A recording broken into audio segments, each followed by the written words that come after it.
I'm not accepting no prep school, Bel-Air bred sellout into my fraternity. You think I'm a sellout? Why? Because I live in a big house or I dress a certain way? Or maybe it's because I like Barry Manilow. Being black isn't what I'm trying to be, it's what I am. I'm running the same race and jumping the same hurdles you are, so why are you tripping me up? You said we need to stick together, but you don't even know what that means. If you ask me, you're the real sellout. Why is it that when we level up and remove our families from abject poverty that we're labeled as sellout or not black enough? But if we were to stay in those circumstances, then we'll be called lazy, good for nothing, brokies, etc. It's like we can't win, can we?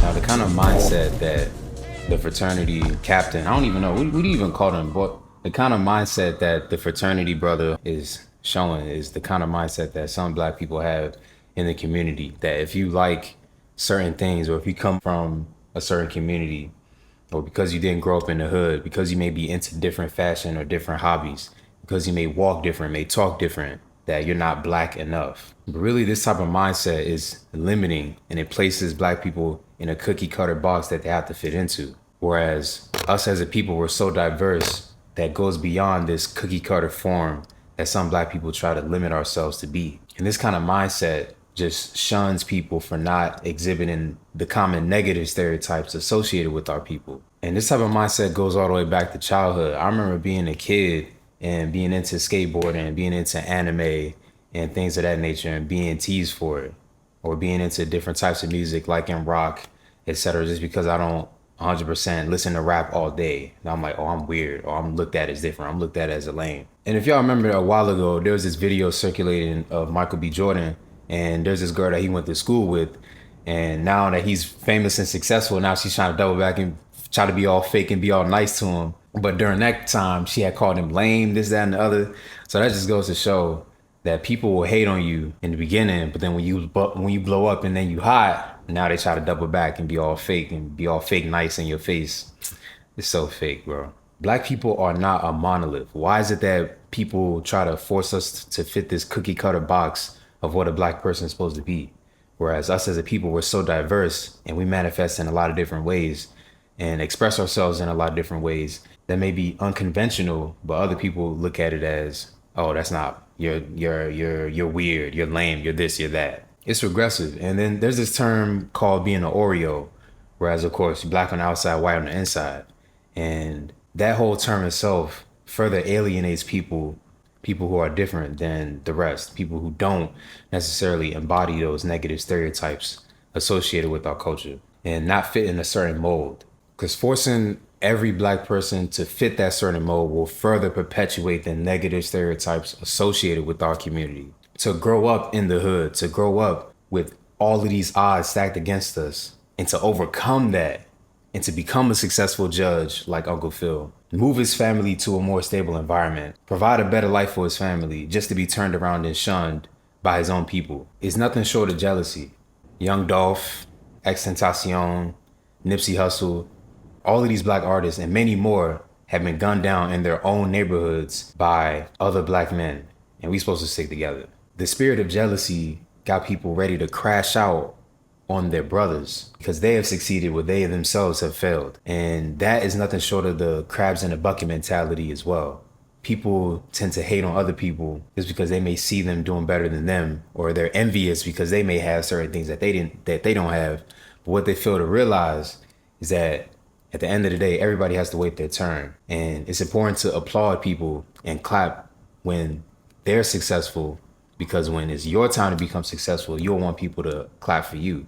But you got to stay down, put in that hard work so that you can become successful, so that you can become in a position where you can reach the heights that they have reached. And it's important not to compare yourself too, because comparison is the thief of joy. At the end of the day, when you compare yourself and you look at your brother next to you or your sister next to you with that envious eye, it just creates a cesspool of negativity, and it creates that crabs in a bucket mentality where you want to pull your sister, your brother down because they're about to escape. They're about to escape the hood. They're about to rise to new heights of success. But that spirit of jealousy, it doesn't want to see that. It's nothing short of that it's demonic. And at the end of the day, it's holding us back as a people.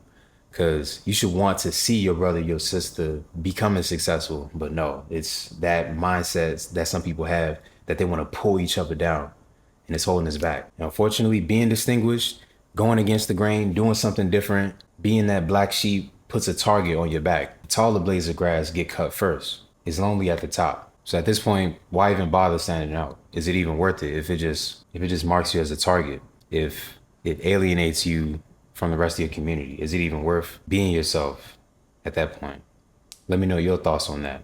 I think it definitely is, because if you dim your light so that other people will feel brighter, at the end of the day, you're not living authentically to you. And you're gonna live the rest of your life feeling like, damn, what if I stayed true to myself? What if I just was 100% myself?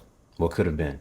So I definitely think it's important that we stay true to ourselves and not worry about the opinions of other people, not worry about trying to fit a certain mold in fear of the judgment of others. Because at the end of the day, when you're not living authentically to who you are, you're gonna feel like an empty shell of yourself. And that's where you reach a point in life where you fall into a midlife crisis and crash out.